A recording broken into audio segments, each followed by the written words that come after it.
Hello বন্ধুরা, তো দেখো চলে এসেছি আইসক্রিম খেতে। আইসক্রিম বলতে গোলা খেতে চলে এসেছি। বাড়ির সামনে দিয়ে গোলা যাচ্ছিল, তো দেখতে পেয়ে সবাই মিলে দৌড়ে চলে এসেছি। তো দেখতে পাচ্ছ আমার বড় ভাগ্নি আর ছোটো ভাগ্নি আর আমি দুজন মিলে চলে এসেছি।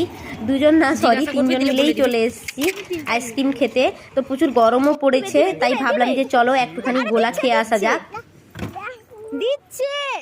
আর ছোটটা তো পুরো অস্থির, যেন গোলাটা তৈরিই করতে দিবে না, সে নিবে আগে। তো চিৎকার করা শুরু করে দিয়েছে। তো তাড়াতাড়ি গোলাটা বানিয়ে নিয়ে বাড়িতে গিয়েই বসে খাবো, কারণ রাস্তায় দাঁড়িয়ে খেলেও ফেলেই দিবে।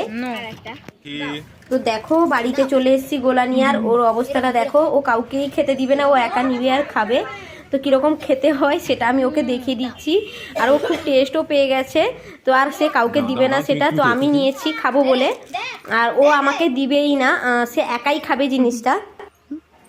দেখো আমি খেয়ে যাচ্ছি বলে সে কীরকম তাকিয়ে আছে, রেগেও যাচ্ছে, বলতেও পারছে না কিছু।